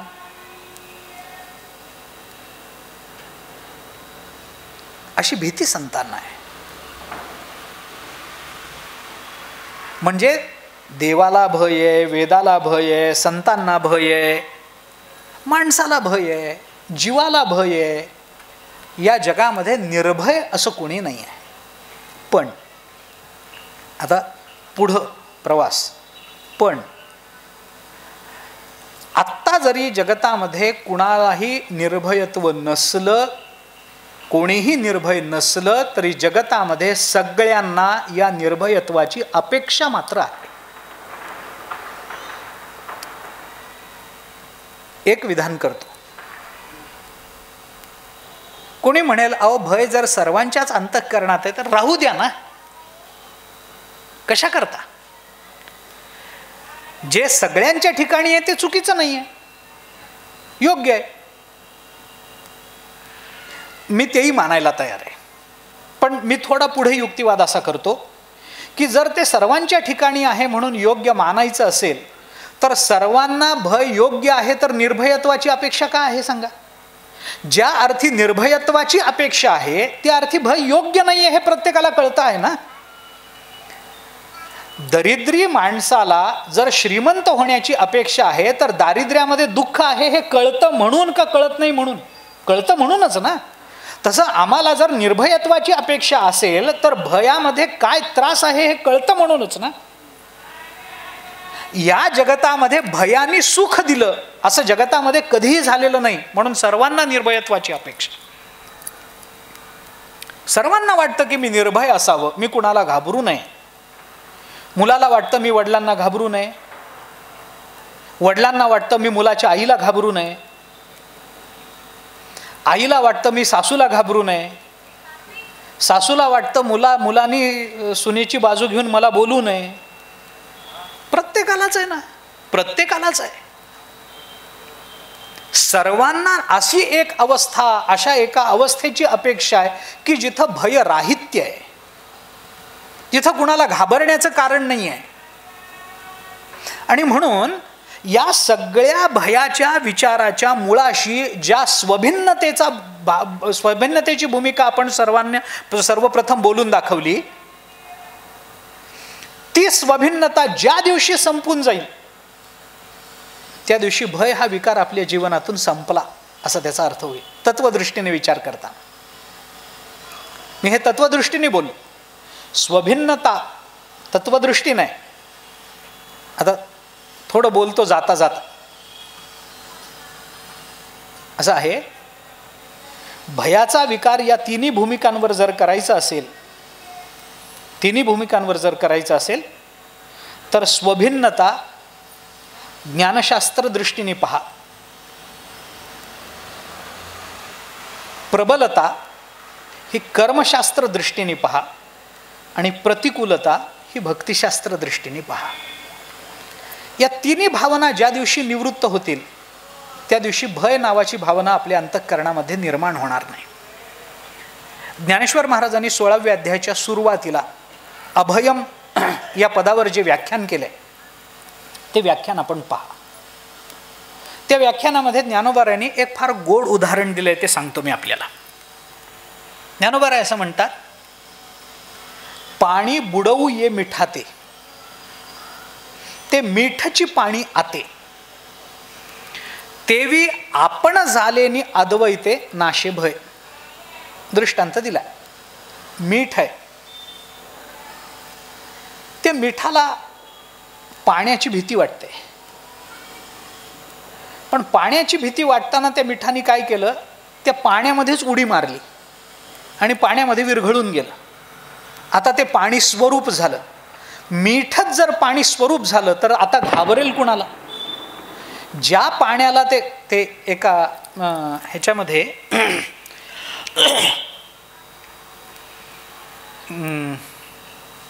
मला नेमकं स्थळ आठवत नाही आता,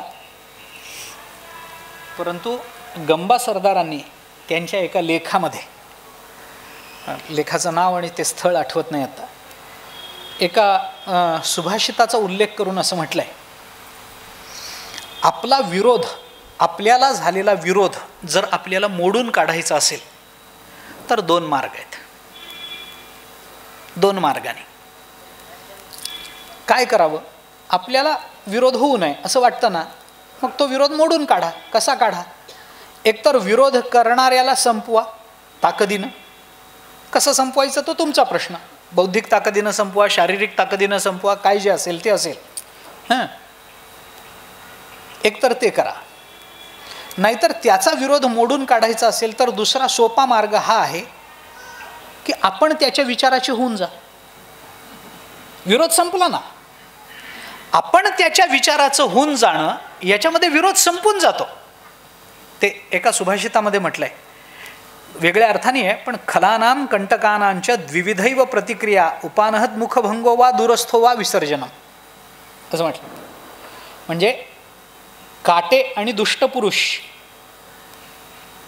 यांना संपवण्याचे 2 मार्ग आहेत. एकतर चपलीनं त्यांचं तोंड फोडावं, नाही तर त्यांना न बघता लांबून निघून जावं. काटा समोर आहे ना, टोचण्याची भीती आहे ना, मग चप्पलनं त्याचं तोंड काटा मोडून टाका, तो बाजूला टाकून द्या, भीती संपली. नाही तर इथं काटा म्हणल्यानंतर रस्ता बदलून दुसरीकडून जा. हे जसं काट्याचं आहे तसं खलपुरुषाचं आहे, दुष्टपुरुषाचं आहे. वाईट मनुष्य आहे, त्रास देतोय, एकतर ताकदीनं त्याला संपवा, नाहीतर त्याच्याशी संबंध येणार नाही असं करा. गंबा सरदारांनी राजकीय विडंबन आहे ते, त्याच्यामध्ये त्याने असं म्हटलं होतं की त्याच्यापेक्षा समोरच्या माणसाचा पक्ष आपण स्वीकारा म्हणजे विरोध संपला.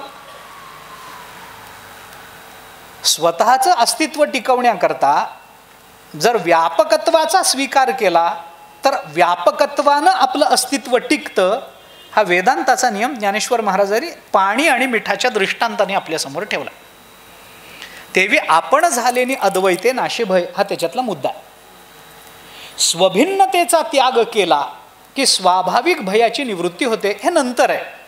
पण भय नावाची ही संकल्पना अशा पद्धतीनं थोडीशी वेगळ्या अंगाने आपण जर लक्षात घेतली तर त्याचं मनोशास्त्रीय विश्लेषण करून आपल्याला हे लक्षात येतं की 3 गोष्टी भयाला कारण असतात: स्वभिन्नता, प्रतिकूलता आणि प्रबलता. या 3 गोष्टीवर भय नावाचा हा विकार उभा आहे, या 3 पायांवरती.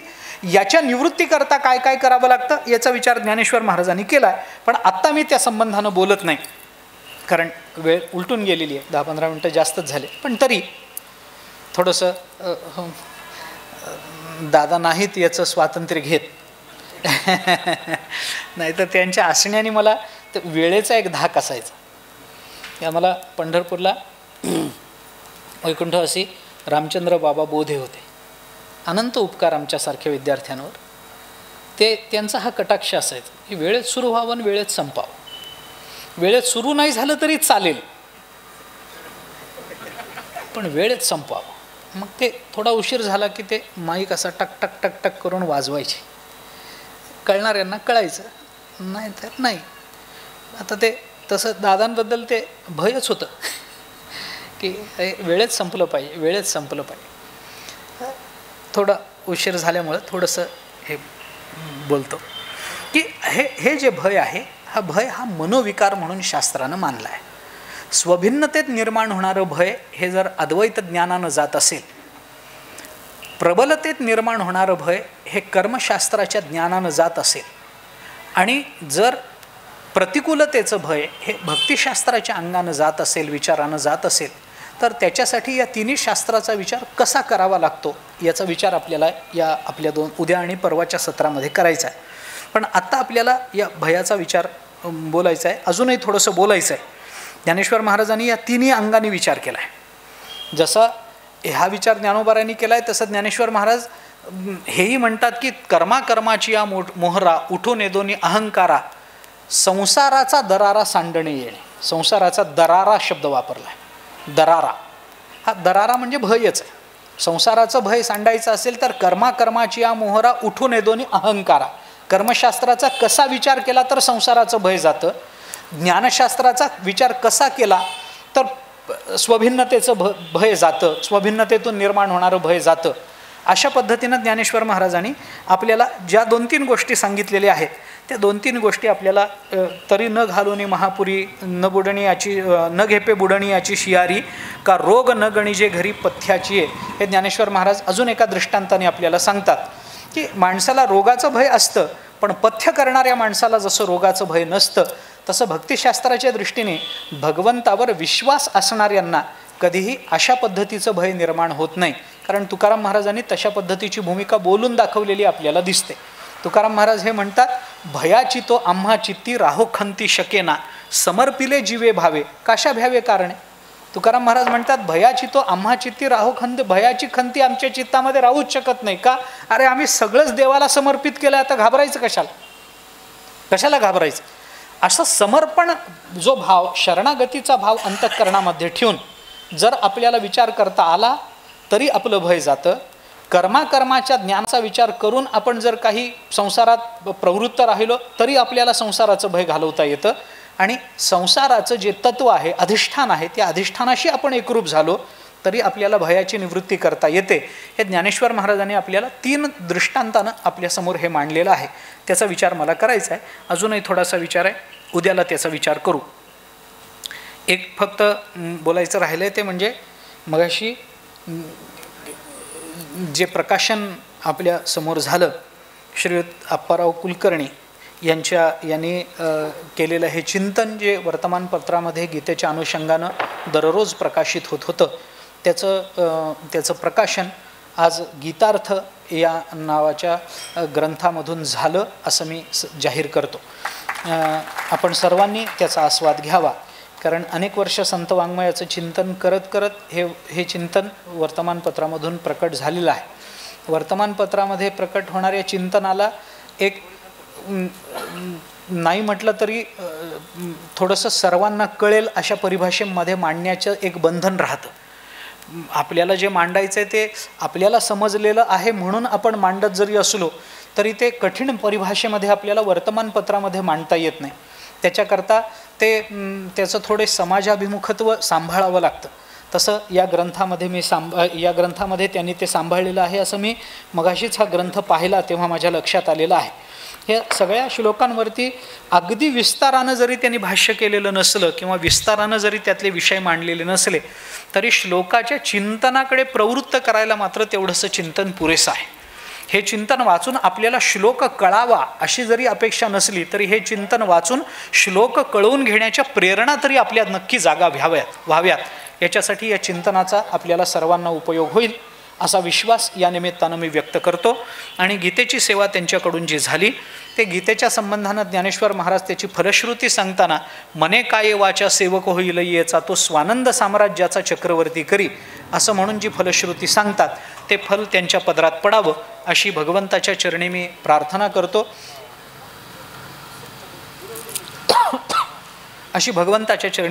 करतो.